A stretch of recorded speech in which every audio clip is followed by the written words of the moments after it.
Yeah. And Squint got right on that bus. He had no problem getting on that bus. And he swung that chain around. And I don't know if that, Wait, he went to fight a whole bus full of people? well, they were leaving. If They the were leaving. bus pulls out while he's on it, he's fucked. Yeah, like there was a situation and there was a stand. They were calling us a bunch of pussies, so we ran over and got Squint. Yeah. And you pushed him on the bus alone. Oh shit! There was the microphone. There it is. And it's out.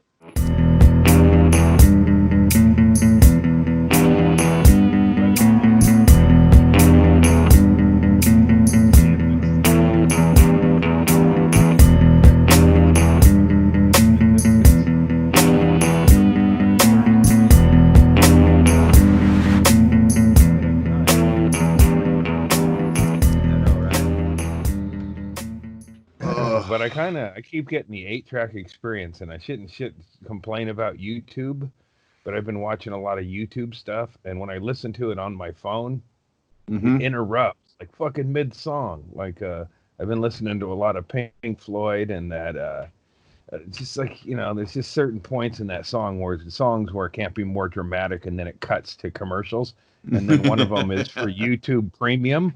Hey, if you'd like to not be interrupted, while you're listening to into the middle of the fucking, the note, right in the middle of the fucking heart of the song they go.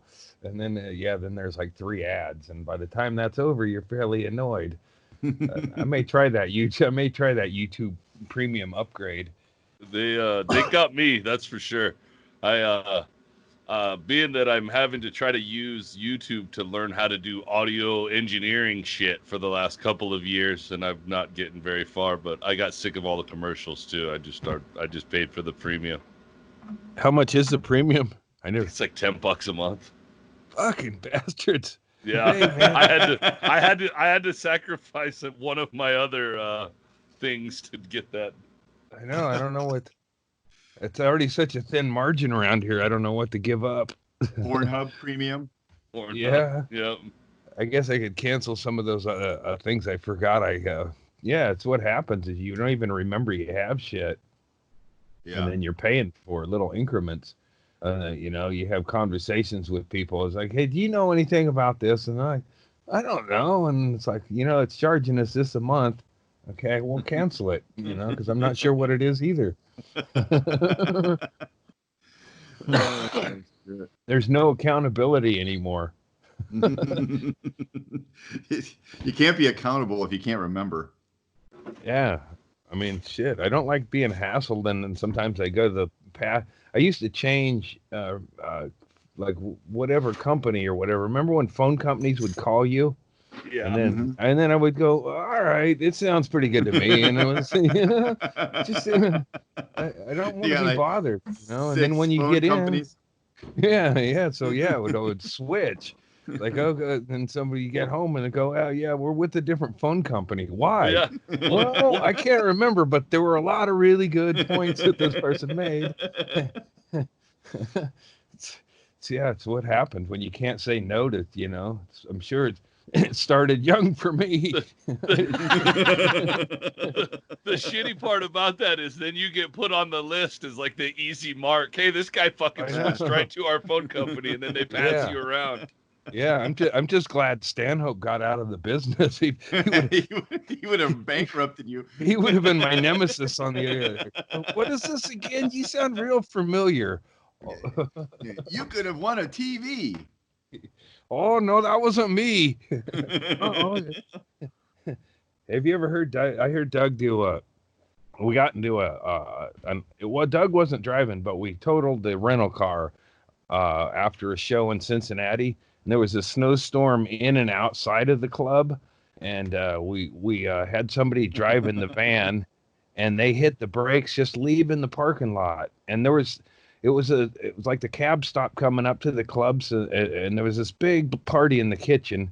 I won't tell you what club, but a lot of fun in the kitchen. And then when that was over, there was a couple of people who couldn't get a cab that were walkouts during the Stanhope show, and they ended up in we offered to give them a ride, so they couldn't get a cab, and there was two people that wanted to leave, that left the show, and then they just couldn't get a cab, and then we come out all cooked up, and then we had a driver. I think she was just drunk, and she hit the brakes. She hit the brakes. Yeah, go ahead. I was going to say that actually, if everyone's drunk and you guys are drunk and coked up, you're actually the better option behind the wheel than the person who is not coked up at all and just drunk. Yeah, seems like you went with Plan B. Well, It's almost like you guys aren't making good decisions. Well, this was one of those, like Stanhope had a rental car, and he wasn't driving it, but somebody that was Brad Thacker's girlfriend at the time offered to drive, so we were like, sure. And she hit so where it's snowy, she hits the brakes as we're go into traffic, or I guess what she did is skidded out of the parking lot, and then T-bones this fucking sports car, and it's like this, or I guess I don't know how the collision. I was fucking gacked up and in the thing, but these two cars collide. Yeah, no shit. Yeah. Well, Stanhope later told me not to fucking say a word because the cops were there, and he said, "Don't fucking talk." Like, well, let me explain why that hurt my feelings. So we get in an accident, and this other guy, he's just as fucking, he didn't want to talk to the police neither. So it was like, Doug goes, ditch whatever you have on you. So I'm throwing shit into the snowbank, and that guy's throwing shit. And I think there was a car door in the roadway. So that guy, we started driving, and cause our car, I think we both started driving, and his car, he went and parked it into a thing, and we got about 50 feet or so, and our car died. And then we just waited for the police, and that was what happened. And that guy was all coked up. The guy, he was like, I got to get my car out. I'm going to get my car out of the area here. I can't talk to you. So he parked his car. We dealt with the police. And then, I guess, I don't know what happened to Doug. I don't know that, like here's how it ended, though, is they let me and Doug and Brad Thacker and his girlfriend were all in the squad car, all four of us in the back seat. Yeah, in the back seat. And before we loaded up and left the rental car, I ran, and I noticed there was beers under the like, they'd rolled up underneath the accelerator or whatever, It's like, oh, that could be part of the problem. Yeah. So no, I don't know. It was just bad driving. It was a woman driver. She's probably thinking about sales or something. Well, I mean, no one's going to be able to stop if there's a full can of Keystone Light under the brake pedal. I don't. Yeah. Yes, that's true. I mean, I think gender plays no role in this. No, I know. I think the collision, the cans rolled up there. I don't think it had any part in it, but I grabbed them and put them in my pockets, and the police were giving us a ride to the hotel, and I look at Doug, and he sees me, knows what I'm thinking. I was like, I'm going to open this beer and have a drink in the back of the squad car. In the back of a squad car. Because I was all, how your throat gets all, fuck, you're coked up and that chemical. I just wanted to rinse that chemical taste out of my mouth. And Doug gives me the no. That's like I thought in my head. Yeah. I was going to say, you try to do that thing you would do like when you'd sneak beers into the movie theater where you try to cough at the same time you pop it open, but you never get it right. Oh, so officer.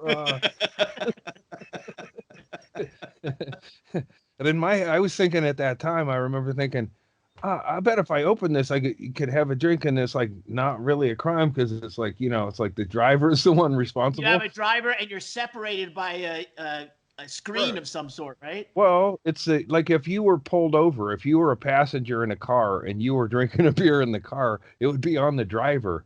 So it's like the cop would have had, hey, officer, you should, I'm going to let you go with a warning, but you really shouldn't allow people to drink in this. Who's really at fault here? I know. Yeah, there's really no one at fault. But the next day, Stanhope called the complaint, or, he deal with the totaled rental car, and he got into like it was kind of like a whiny Gilbert Godfrey Jewish voice, like an old, I'm sorry, let me go through my papers here. You're rushing, and he got into this thing, and then he was locked into character for about 3 hours. He went through like several different people. Let me transfer you over here, and then he was just like stuck all day as an old Jewish man with a rental car situation. Is it? Does anyone have any doubt that cop knew they were drunk and didn't want to do the paperwork and decide, if I drop them at home, I'm done with these guys. Yeah. I'm done with the shift. I go home. Yeah. It seemed no like way the four of you were pulling it off. Well, Doug went and talked. Doug did he represented the group in the negotiations with Paul, like he did in Costa Rica. When I don't know even how this happened, but I was naked. If I had a nickel. I know. I mean, I was naked and I had a Tiger Asics. I was naked except for I had a Tiger Asics tied around me, covering my dick, like a shoe. What? A shoe. So you took the shoe, unlaced the shoelaces. I don't remember getting in the outfit. I think somebody, probably Renee, helped me tie it around, and I went in a bar in Costa Rica, and then I was dealing with a couple of heated tough guys. Was one of them missing a shoe? No, one of them gained a shoe. And like he's been looking for his Cinderella forever. I think size 9.5. That's just the shoe size. Don't get excited. And those are U.S. This shoe sizes. Smells worse than when I lost it. But it was a situation where it was like one of those no shirt, no shoes, no service. But you found a loophole in that one. I seriously don't even know how this thing got started. Like I don't remember getting naked, let alone how that shoe got tied around me like that. But I do know this: it wasn't proper attire for this place, or that country. And or then there any was place. There was, I think it was a bouncer or law enforcement, and I think in Costa Rica it's probably the same thing. So it was a guy in uniform and a badge, and he was threatening me. And Doug, I think just street bribed it.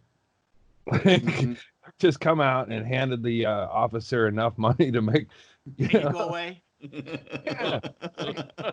What's the cost for my drunk friend with a shoe on his dick? Probably not going to forget the situation, but what's it going to make you walk away from it?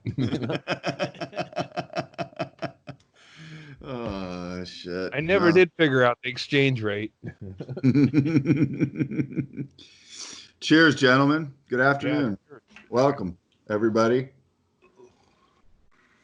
Everybody, I think, can see me. I remembered I had windows in here. So I've decided to put a little bit of light into this room. Nice. Unfortunately, people can now see me, but my dad, of all people, actually watched a few episodes of this. It's very funny, but why are you so dark? I can see everybody else, not you. Yeah. Say it's the image, Dad. It's the image. Yeah. Darth Shank. I'm ugly. The Darth Shank character in the corner. Yeah, it was. That is true. You were a few shades darker. Hey, Andy, can you move your camera down a little bit so your head moves up in the picture? You're barely peeping over you're like a fucking Kilroy. Kilroy. There you go. Yeah. Yeah, that's better. That might be a little there you go. That's good. I like your green screen in the back there, Andy. That's silver? Yeah. Yeah. Well, it was silver or gold. I think that that Andy is like, well, they said I needed better reception for the Wi-Fi, so if I put something tin or aluminum behind me, maybe I could bounce some of the radio frequencies off of that. Like That's wrapping foil around the antenna ears. The bunny ears. Yeah. That's why I'm wearing. That's why I'm wearing this hat. It's covering my tinfoil hat underneath it. Tinfoil yarmulke. Skull cap. I mean, we do appreciate your effort because you're in the location A. Better spot. We're definitely got a better. So far, pretty good.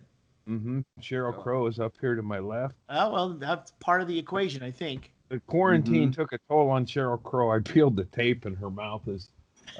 She's got a little. Sure, that's what happened. Sure, whatever. Somehow she got a hole in the mouth part. I don't know. Fell right down on a nail. Some water dripped from the ceiling, and that's why the pages are stuck together. It's not. It's from water, and it got onto the. These old magazines. Well, yeah, you might have seen the watermelon I purchased the other day. I saw that. There's like a stack of watermelons, and there's one that looks like it has a vagina right in the middle of it. And I'm like, I don't know. I wasn't even. Like it grew with yeah. It's like it probably got dropped or something. So it was like a slice. Sometimes they call them a deer hoof. It's because right. With pumpkins, the deers they jump on them until they break, and they leave scars on them. So. Wow, that's. This was an already sliced watermelon that just had a vagina sliced into it. Yeah, but it was like I wasn't even there for watermelon, but I'm like, I'm just kind of, I don't eat enough fruit. Wait, you bought it? Hold on. I'm just like, I've been home. Did you buy it to fuck it or to eat it? Hey, that's what makes life exciting, is the not knowing. Hey, there'll be a little Could juice go either dripping. way. There'll be some juice dripping. I'm in my upstairs quarters. If I know Andy, he fucked it and then he ate it. Yeah, sure. I flipped it over and tossed it salad. Just like any man wearing a shoe over his dick. Mm-hmm. Well, Shaylee mentioned. So I went on a walk and I ran into the turkey vulture was on the roof of the "Hey, fuck you guys" house. So I stopped to take a few pictures of it, and then I see a deer, and the deer is got like a wicked fucking tumor or something on one of its legs. Yeah. So the fucking vulture's just there like salivating on the roof, and then the "Hey, fuck you guys" door opens up, and it's this younger dude. He goes, "Oh man, that nasty fucking thing ain't on my roof, is it?" And I go, "Yeah, I'm taking pictures of it." And then, but his old man, the "Hey, fuck you" guy, has since left the premises and died. He's gone. So his kid's way cooler. We had a conversation about the deer and stuff and what to do about it. And I go, I tried calling the county or somebody, I was like, there was a wounded deer. And I go, what should I do about it? And they're like, it's a wild animal, you got to walk away. Yeah, exactly. It's like this deer with a wounded leg pounding, trying to get out of this yard. And I'm like, well, what can be done here? And they're like, let it play out. It's nature. Hey, all right, well, but so I was talking to this guy, and it was like, the vulture's there. The vulture's been watching this fucking deer lift her, so I gotta, like, something has to be done here. I'm thinking about taking my friend Mac up on his offer to let me use his crossbow. I don't know. Hold on. Why does something have to be done, Andy? Well, it's nature, right? Well, it's going to happen, right? Well, yeah. I'm kind of rooting for the deer. Well, not with a crossbow. Then you shoot the vulture. Yeah, that's what I'm thinking. I thought he was going to do. Yeah. Shoot the vulture. Yeah. I'm thinking I'll wait till the deer is really fucking, maybe, I don't know how it's going to take patience, and I got to get a crossbow over here. What would be great is if you shot the vulture with the crossbow, it died, and 4 more vultures came and ate it. Yeah, that's what they would do, man. I'm sure they just next vulture up, man. Or if the deer went and ate the vulture. Yeah. Yeah. Oh, yeah. That's what. Yeah. Maybe me and the deer could eat mushrooms and the vulture. And I've talked to him, get his leg off, fucking. We'll cauterize it or something. So your concern was for the deer? Yeah.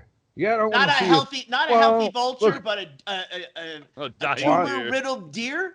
watching a pack of vultures eat a deer that's not quite dead in your backyard is not kind of, it's not what I was envisioning when I put down bark dust. It's gonna happen right behind my yard, and I can't, I don't know, that's the what killing fields.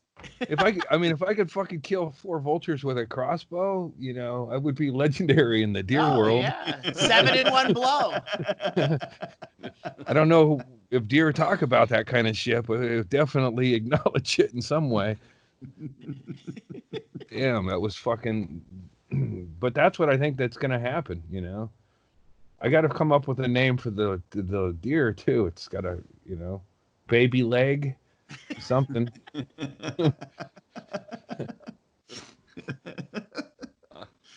I don't think you should name it right before it dies. That seems like a bad idea to me. I think Andy thinks it's gonna. I think he thinks it's gonna live as long as he kills the vulture. Like somehow the vulture is causing the deer to die, and not just waiting for an easy meal. Once he kills the vulture, the deer will now live and be happy.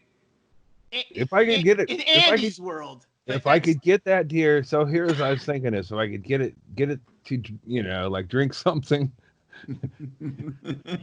Clorox. It just needs water to clear up the tumor. No. I mean, I know where it hangs. It hangs under this place, and it's just right up the hill there. But I put a bucket of something, and I don't want to waste drugs on it, But I mean, I'd have to get something that's over the counter that I could put a deer out, like just knock him out, and then it's on his back leg, and it's something like it's like. But if I could, maybe it just needs a splint or something. If I could, or one of those, a dart gun like Marlon Perkins used to send out Jim Fowler with. To tranquilize it? Yeah, Marlon. Yeah, remember Marlon Perkins show? Oh yeah, Mutual of Omaha. Yeah. Jim Fowler did all the dirty work, and Jim Fowler. Well, he was a bit more spry. I mean, Jacques Cousteau. Yeah. He was okay, but it was his sons and the other guys that were really doing all the heavy lifting. Yeah. And same with Merlin, or whatever his name is, Marlon Perkins. Yeah. Yeah. He was old then. Yeah, you probably wouldn't want to. It was always Jim like battling a 35-foot anaconda in a fucking river while Marlon stood in a boat and cheered him on. So you probably wouldn't want to see Warren Miller do a backflip on a snowbank. Took me forever to come up with the name Warren Miller. Is that the right guy? He did those ski movies. Ski move. Yeah. Like he's an old dude, but he still narrates them like the same kind of deal. All right. Came up with it and it didn't fucking even. Yeah, well, I blew your timing by doing the Jim Fowler line. Yeah. You Marlon Perkins that whole shit up. I did. I stepped in while you were doing the work. I don't know. This is different, but in Portland, they had Portland wrestling, and there was what was his name? Don Peterson. The guy had this really tacky local ads, and he promoted on the local wrestling show, and he would get up there like Roddy Piper come through back in the day. And you're like, oh shit! Here's Don Peterson pitching a television set. This old dude, flat top. He had a buzz cut, and that was his whole image of his fucking TVs. And then there was always going to be a situation where the old guy got knocked into and the TV fell down. That was part of the whole fucking gimmick. Was he a wrestler? No, he was just an old dude. He was like a big sponsor of wrestling. His place is on 82nd and Foster in Portland. I think it's. Wait a minute. I'm trying to figure out A, what this has to do with what we were talking about, and then B, now I think maybe you're just doing a commercial for Don Peterson's TV shop. Now he's giving the side gig sponsors and not sharing it with us. So that's what I think happened. Hey guys, I know we weren't talking about this, but do you guys know that Don Miller creates the best? Don Peterson sent me this screen over here. I called Don and I says, "Man, I ain't getting no satellite reception." And he goes, "Hey, I'll send you over here if you just pitch it on your show." I don't know what anything has to do with anything. And that's why I've been listening to a lot of Pink Floyd. And that's our motto down at Peterson's TV. We don't know what anything has to do with anything. Come on down. Hey, isn't it Tom Peterson? Tom Peterson, that's it. Yeah, there he is. Yeah, Don Peterson. Yeah. Nice. Yeah, he was like an old school fucking but it was always these campy kind of fucking things where he, it's like, oh shit, well, he is billing Mr. himself TV. as Mr. TV. So yeah. it is probably. There's a guy local who does. I haven't seen his ads for quite a while. Mr. Appliance, and he was like kind of like he did a lot of karate spots. Mr. Appliance, and I ran into him once in a store, and I was like, he did karate during this. Yeah, like he would take in used appliances and refurbish them, and that was kind of his catchphrase. And but I saw him once in a store, and then it's like you don't want to be starstruck. And I'm sure Mr. Appliance was just there, enjoying his meth buzz. And, I haven't really said anything, but I did observe Mr. Appliance, and he was definitely fucking high.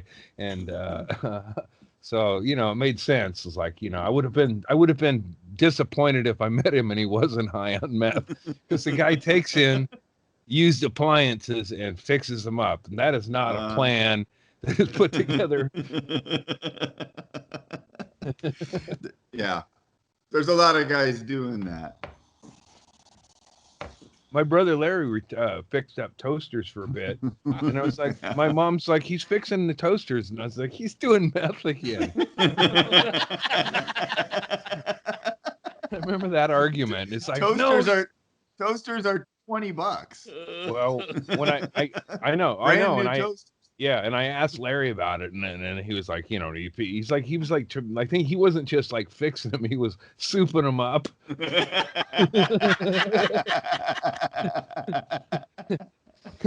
And I go, what's that? He goes, you eat your toast. He says that he's like, you eat your toast quicker.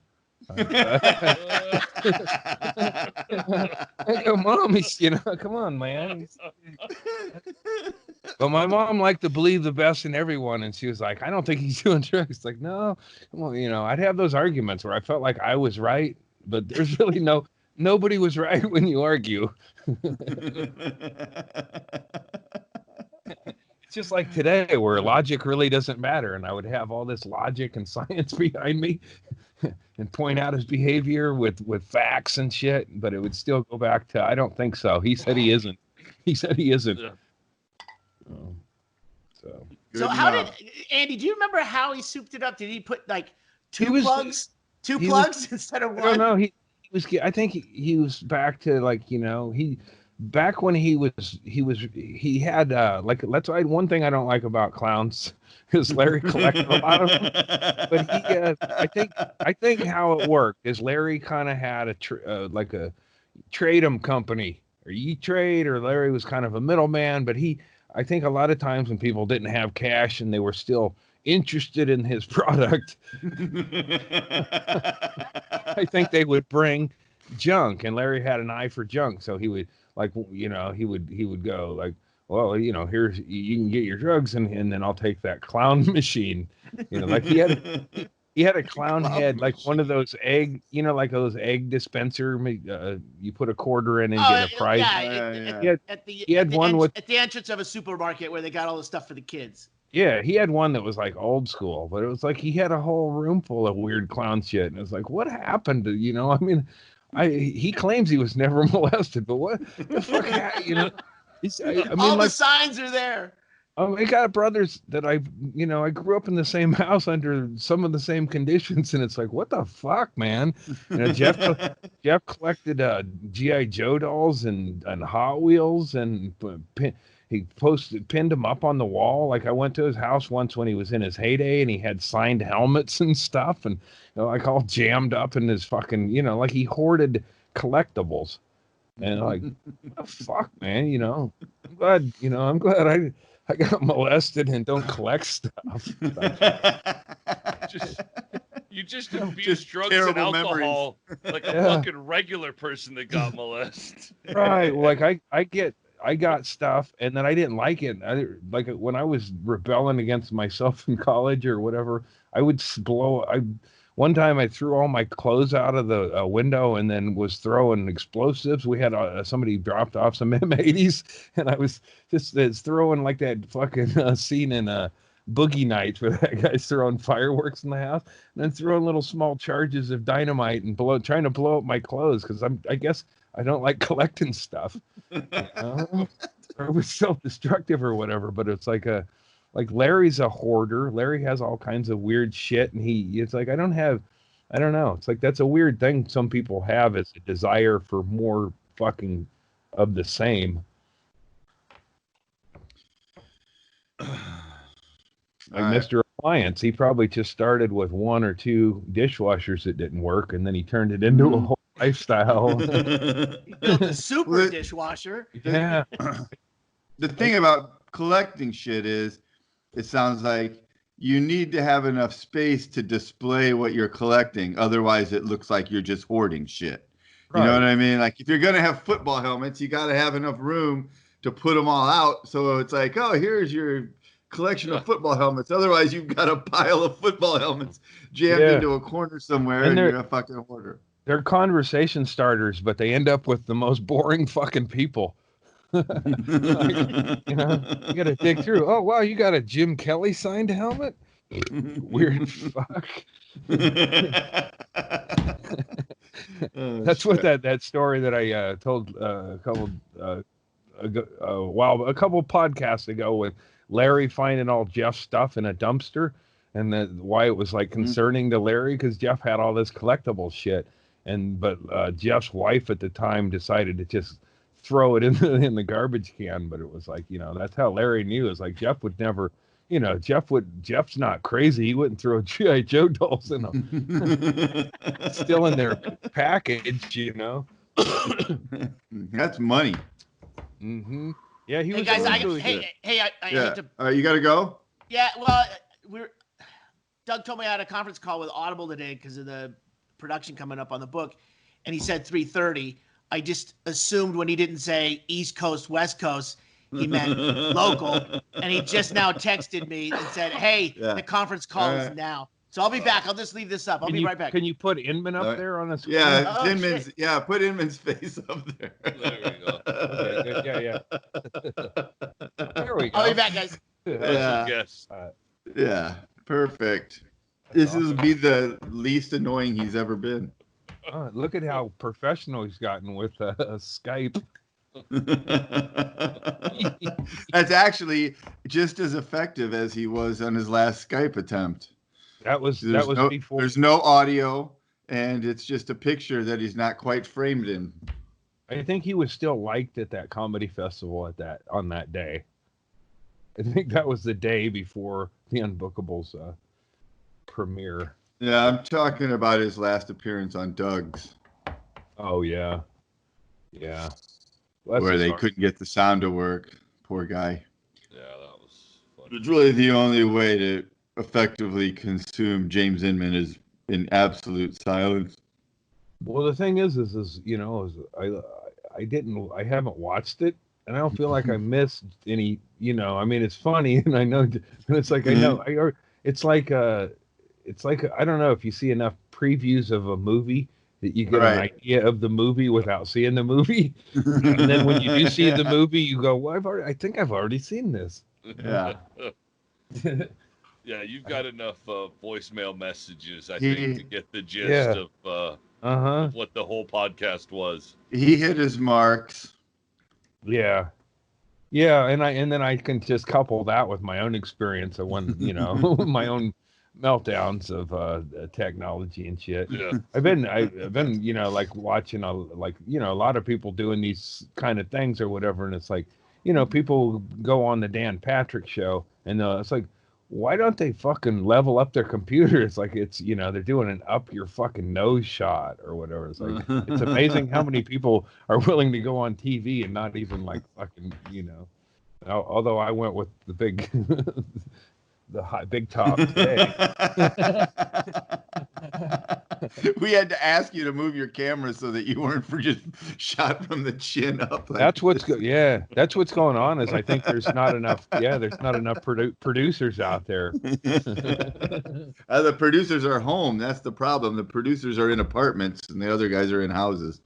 Yeah, I think I would say last night was as close to a fucking just going down a fucking dark slide mentally on this thing. Yeah. For no particular reason. I just like fucking just felt fucking caged and desperate. It's like, you know, I didn't watch a lot of news, but it's like, man, is this ever gonna go? Wait, you know,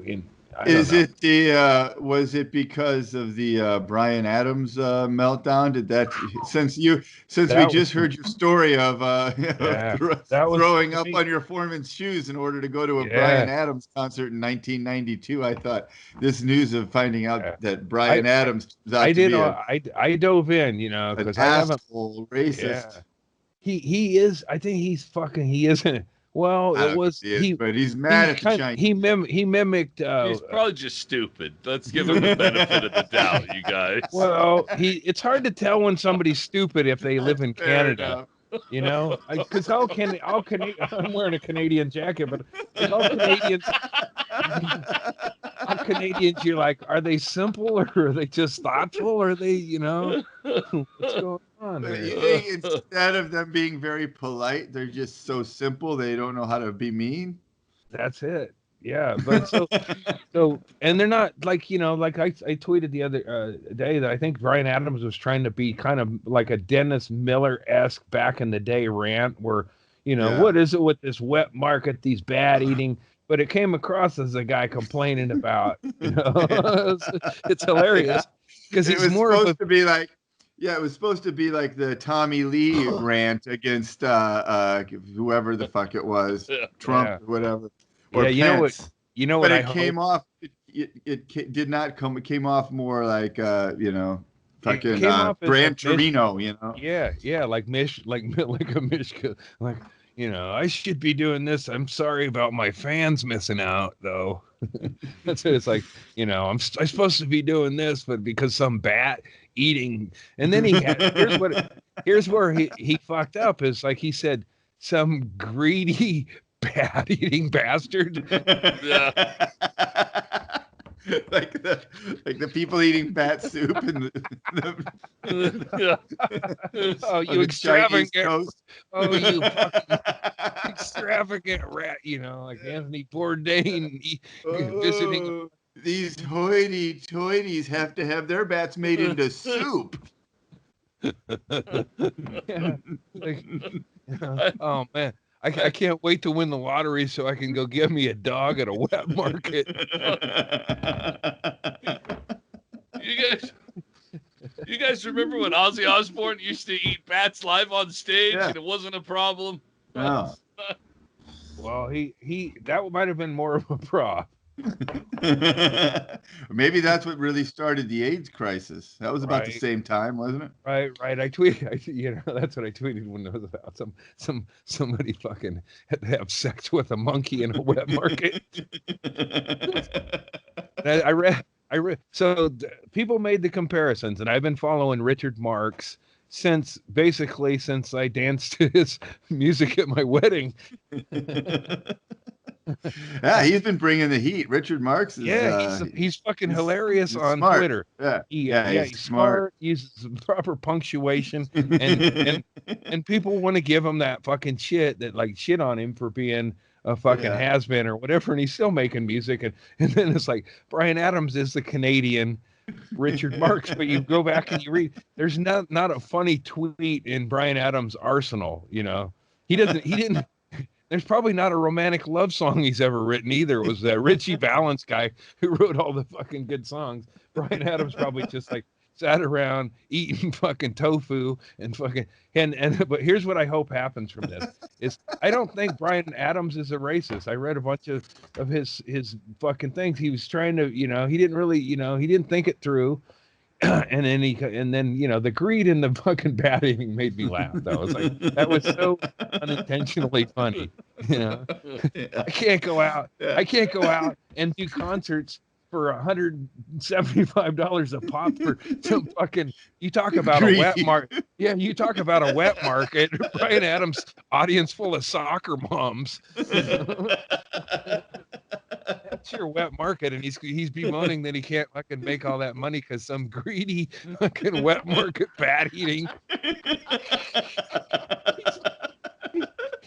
He's not racist. He's out of touch with reality, man.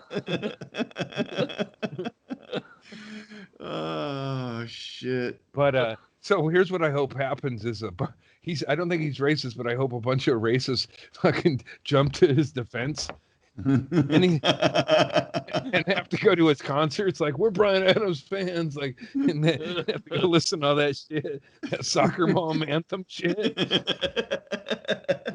Everything I do it for you. Yeah, I don't think Bryan Adams is racist, but I do believe his haircut is. Yeah, he's got a racist face, that's for sure.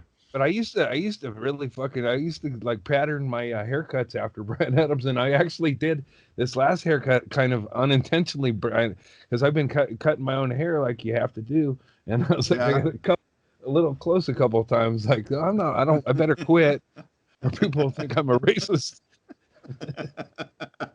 Or retarded.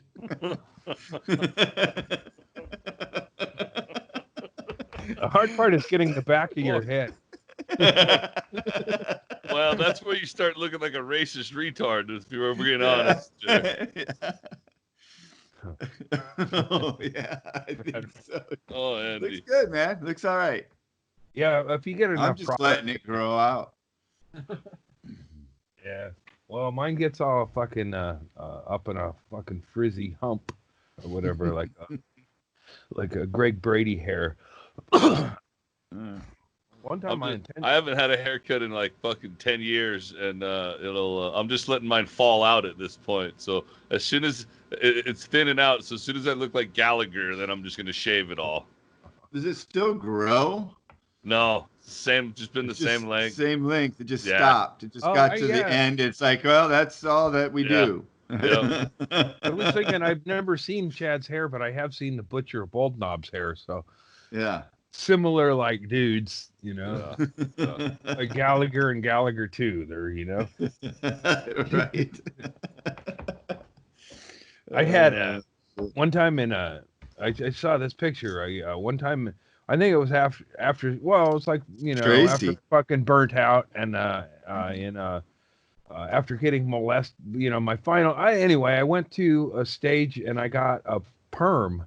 I don't know why. I was like rebelling against being molested, so I got a perm. Like, no, that's exactly the wrong rebellion, man. Like I almost turned into a drag. More fuckable. Yeah, I didn't realize I was like, right. These days they would say I was becoming gender neutral or whatever. I don't even know what they'd say these days. That's what I say. But I was like, you know, I went and I got my hair curly. I liked that show. I think of the show The Greatest American Hero was on, and I was like, I didn't like my hair, and I was like, you know, I was gonna just fucking cut it all off. And then a friend's mom gave me a home perm, so I went to school. Like I felt bad about myself. I'd been molested. I felt inferior, and I had these new sweatsuits and shit. And then I went to school, started my sophomore year with a perm.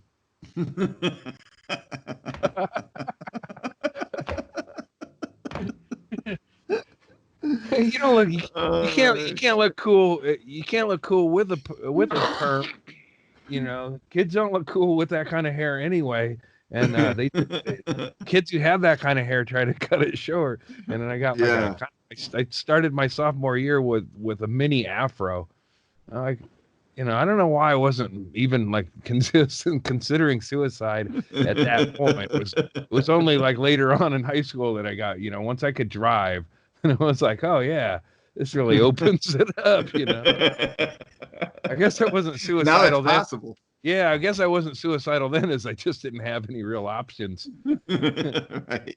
You couldn't get up to 70 miles an hour on your bike. Mom's home cooking will just get me food poisoning.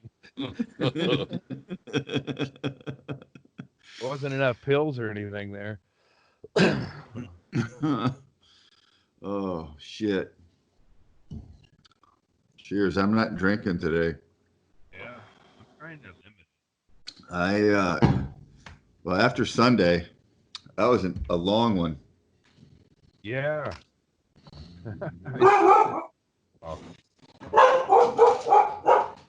This is where there goes the two screens. Put Inman up. Put Inman up if you get murdered. Put Inman up on that screen too. Yeah. Oh fuck. All right, Chad. Just going to check it out. I hope it's not a burglar. Oh, this would be so cool if it was like a Better Call Saul. No, that was Breaking Bad, where they killed everybody in jail all on the same, within the same 30 minutes. It was actually like 3 minutes. Disappearing from the. Right. Yeah. Yeah. Last week, whenever we did the long drinking, I immediately started doing a Twitch stream afterwards because I didn't want to quit drinking. I drank until about 8:30 that night. I streamed the whole fucking day. Hack Oddity, Joby, and Fury, and everybody was on there. Hammered. Oh man, I was so fucked up. Maybe about 7:30. I think I finally just quit. On Sunday. Yeah. I was that weed drink and I hit it pretty. I was like, that's it though. This is our, I mean, every one of these shows is my Saturday night out. I know. It's like, all right, I get drunk and then I got a couple of days to recover and do it again. Yeah, it's like I wait for the one to drop because then it's like, oh, cool. Then we record the next day, and it's like, I'm having. Yeah, see, I am doing stuff, That's why I'm getting, worried about the deer and hunting vultures. Is like I got nothing better to do. If I got a crossbow, and I can learn how to. I'm gonna have my friend who works at a sign place make up a couple of Mitch McConnell targets. And then get some backing target, so put Mitch McConnell over a target and then just, have something with it. It'd be fun to shoot a crossbow into Mitch McConnell. Absolutely. I feel like, therapeutic.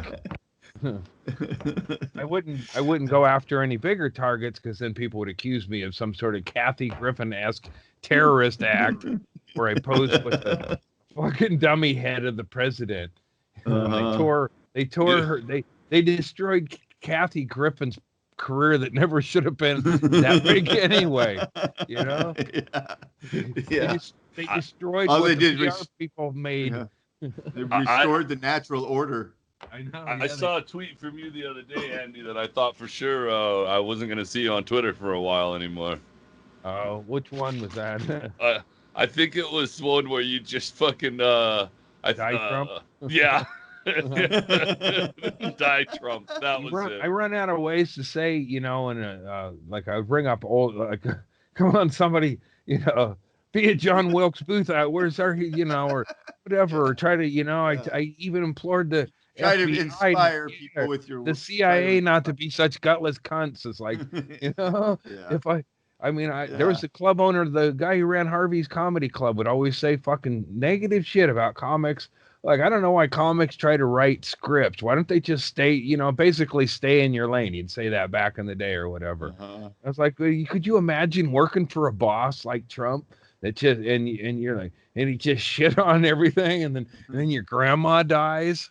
Or something, like grandma shoots up with fucking Lysol into her neck and then fucking dies instantly. Like, God damn it, man. It's like there's got to be somebody in that place or whatever that's just like, God, fuck it. I can't take this anymore. And I was just like, but it's like, it's like, I guess I would like it if people were doing it to Obama. It's like this guy's such a fucking subhuman ass clown. So it's like, God, I think I think what everybody that hates him, and I hate him, and I've hated him for a long time. Yeah, it's embarrassing how much of a stupid pussy he is.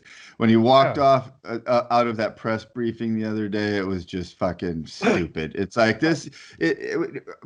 None of us will even want to have a leader. We all agree on that. But if we have to have one, we shouldn't have one that's such a pussy. He has to walk away because a couple people are asking him questions. Whether they're women or not doesn't even make any difference. But don't walk off like a cunt. It's fucking embarrassing. Ask China. Yeah. Maybe you want to ask China.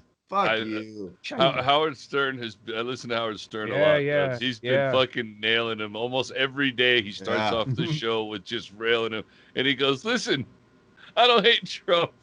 I hate all of you for voting for him." It's like, I don't. It's true. Fucking. He had a great quote. Howard Stern did where he said that. Look at there. That guy. The irony is that James Inman just got uglier. Good morning, children. Hey, man. Hey, how are you? Good. We just had a conference call. Oh, nice. We're doing business. Wow. In Very a quarantine. In this economy.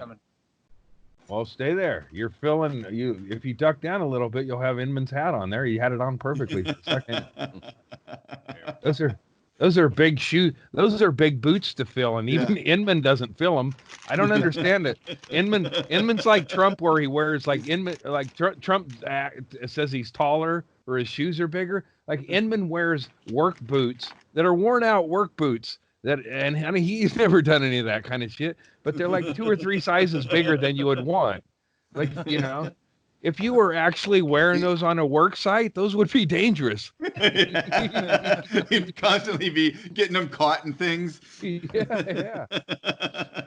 Tripping while you're trying to push the wheelbarrow. Yeah. Nail gun your toe into the roof because you're putting your shingles in. Yeah. He wears work boots. Inman just wants to have bigger shoes so that you think he's a clown and you're scared of him. Some sort of psyop. Well, he's an intellectual clown.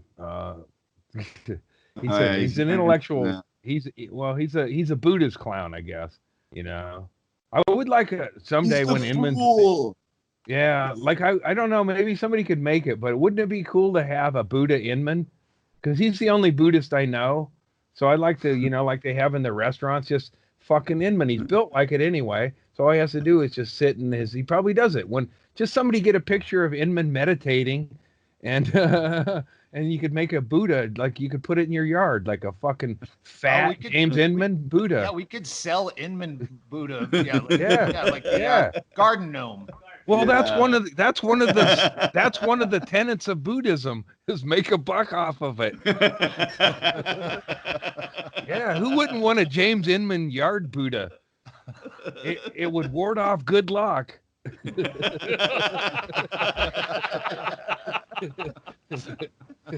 Oh shit, I was about to win the lottery, but I got a James Inman gnome, and now I got a fucking James Inman gnome. Now there's a buzzard that won't leave my roof. Yeah. Well, if I put a James Inman in the yard, the buzzards would have a target. Circling him like, it smells like death. No, that's his act. Nice to see you, kids. Here's your Chaley. See you later. Wow, you guys, that's so fucking beautiful what you got there. You guys should get Star Trek shirts and do it a little slower. I love this Inman Buddha thing. Yeah. If for no other reason to get, especially if we could do it and he makes no money off of it. Well, that's the thing. It would be like, it's Buddha. It's not you, James. Yeah. That's clearly Buddha. Yeah, we could set up. There. Yeah. Don't we all see ourselves in a Buddha garden home? Yeah, the thing about Buddhism is you're supposed to let go of your ego, but yet you think you see yourself in God. Not a good Buddhist. Long way to go, brother. Not a good look, bro. Not a good look. Sorry. Yeah, I thought of that when I went and got Thai food. It said, they had their takeout food. But I was hanging out there waiting for my bubble tea and looking at that thing, and it's like, thinking of Inman and Buddha, and like the only thing these guys have in common is their lack of commitment to their core. You mean core muscles? Yeah, core. Yeah. Oh, absolutely. Yeah. They're it's like, I understand. I don't know. Was Buddha was he a sumo wrestler? Maybe. Or drunk? Inman's got to, it's like kind of letting yourself go, Yeah, maybe Buddha was sitting around trying to make calls to his friends, and nobody would answer. So he just got madder and madder and madder and fatter and fatter. Yeah, look at them like leaders, and if you had to, like, if you needed a cross carried up a hill, would you have Buddha do it or Jesus? Jesus is fucking thin and has muscle tone, Yeah, Jesus looks like he could like dig all the post holes for a fence. Yeah. Whereas the Buddha guy would get hurt on the job. Yeah. And, Buddha's the perfect God. Back. Yeah, Buddha's the perfect God for Inman. Just sit there. Sedentary. Very sedentary. Yeah, you just sitting there, fucking arms folded. I know when my dad did that, his weight wasn't good. But, when you got a fucking little table to set your hands on, like Buddha or James probably, Well, that's what the gut's for, right? Mm-hmm. Yeah, no, I mean, the first time I saw Inman on the road, I had that week with him, and he got fired and he spooked my baby. And then I didn't see him again. Fate worked in my favor until I was on that sliding rock going up in Death Valley, and I didn't even notice him at the party somehow till we to the falls. Up to the it was the most dangerous shit we've ever done as a group in Panamint Falls. Absolutely. It could be that Mitchell would still be up there. She would, if she had her druthers, she would be living up there right now and never come home. Yeah. I don't like heights, and this was like heights coupled with every rock was moving. And there was a sloped face that you had to like scrunch into a ball and then like knees at your chest, kind of slide down. And Mitchell was like planking, trying to make yourself smaller and slowly go. And she was absolutely terrified. It's like, so we were Spider-Manning or whatever at some point, and you'd make a move and you would like hearing ice crack, but instead of ice cracking, it was hundreds of thousands of years of rock moving underneath each little movement you made. And then shifting. It was like it was like making your own earthquake as you moved up that fucking thing. And that's where I ran into Inman again for the first time after our fucking weekend together on the road in Tribble Land. And he's like, "You got me fired. You got us fired." It was the first thing he brought up was that I shorted my set. You hadn't seen Inman at the party at all. No. And then you see him at the top of the falls. We're in that precarious rock climbing thing, and I'm like, just like God, and you can kind of see if you keep moving, you can get over where the rock's a little more solid, maybe. And Inman's going, "You shorted your set in Wenatchee," and I was like, "Bullshit!" Like, what? You fucking bullshit, man. And in my opinion, he got us fired for bringing up guns. It's like, "You fucking gun nuts," and he brought up all that shit. But we got, either way, gig was canceled after our night there. But it was like, I hadn't seen Inman for at least 10 or 15 years. And that's the first thing he brought up was that shit. And I was like, oh my, and it's like, how is it? And I'm thinking, how you randomly run into people on the road. And then at Doug's party, I was like, I just assumed everybody hated this guy. And there he is again, back in my life. And it's like, oh, I forgot how, I had my kid around as a baby the first time, so I couldn't really get into it, I was like, I can't keep the fuck away. I was like, cut and run. But it's like, in Death Valley, and then just, you get to witness, he is a fucking jester. of sorts, you know. He's a kingless jester. He just wanders around entertaining and upsetting people, you know. But here's the thing: commoners don't dig that act. Commoners. Yeah, that's an act for kings, man. And you're doing it for commoners, and we're thinking, what a dick. And then he was king of the party for about 5 minutes. Yeah, he had a nice short little run. Yeah, I forgot it. Who was king of the party that made him king of the party? You remember? Was it Glenn? Yeah, Glenn created anarchy. I thought Glenn got it after. How could Ichabod? Maybe Glenn. It seems like the whole king of the party thing would have been over because Ichabod wouldn't have been able to appoint. Like Ichabod would be like King Kim Un or whatever. Kim Jong-un? Yeah.